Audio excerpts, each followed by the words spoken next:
मैं Indian army तथा राष्ट्रीय राइफल के सभी अधिकारियों और बहादुर जवानों को भी सैल्यूट करता हूं। जहां इंडियन आर्मी पूरी मुस्तैदी से न सिर्फ देश की एकता अखंडता की रक्षा करती है, बल्कि निस्वार्थ भाव से जम्मू कश्मीर के अवाम में एक नया और पॉजिटिव बदलाव लाने के पुनीत काम को भी आगे बढ़ाती है और इसका निर्वहन करती है। मैं सुन रहा था ध्यान से जब यहाँ के इंस्ट्रक्टर ने बताया कि लोग आना नहीं चाहते थे क्योंकि आर्मी का गुडविल स्कूल था। दुर्भाग्य कैसा है कि आर्मी के जवान आपकी रक्षा के लिए जान दे सकता है, लेकिन उसके द्वारा चलाए गए स्कूल में हम आना नहीं चाहते। इस तरह का एक इकोसिस्टम, इस तरह का एक नैरेटिव जानबूझ करके यहां बनाया गया था और मैं कह सकता हूं कि पिछले 5-6 वर्षों में उसमें बड़ा बदलाव आया है।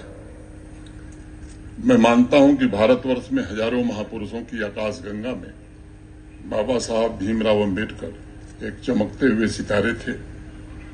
जिस प्रकार उन्होंने अपने संघर्ष, त्याग और समर्पण तथा निष्ठा से आज से 7 दशक पहले समस्त सामाजिक और आर्थिक भेदभाव मिटाने का संकल्प लिया था, वह मूल्य आज भी संपूर्ण देश का मार्गदर्शन कर रहे हैं। संविधान की रचना के द्वारा बाबा साहब ने स्वार्थ रहित सेवा, दृढ़ता और बलिदान जैसे मूल्यों के माध्यम से राष्ट्र के नवनिर्माण की नींव रखी थी।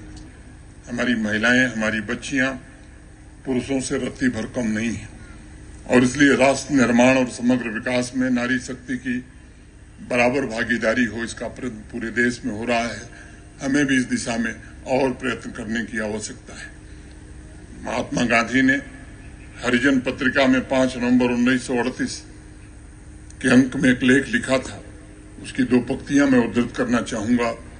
आत्म बलिदान और साहस के मामले में नारी पुरुष से अधिक उत्तम है। गांधी जी इस बात पर बहुत बल देते थे कि महिलाओं को उनकी गरिमा का एहसास कराना यह बहुत आवश्यक है।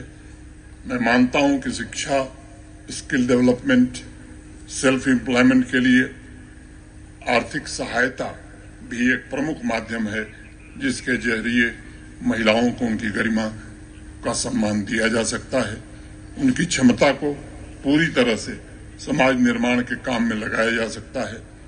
हमारी संस्कृति में तो हमारे पूर्वजों ने कहा, यत्र नार्यस्तु पूज्यन्ते रमन्ते तत्र देवता। जहां महिलाओं की पूजा होती है, देवताओं का निवास वहीं होता है।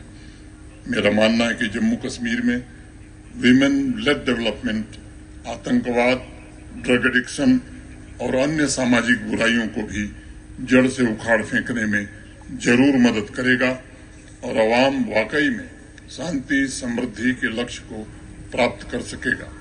महिलाओं को आर्थिक रूप से मजबूत बनाकर आवाम में भी नया आत्मविश्वास पैदा किया जा सकता है।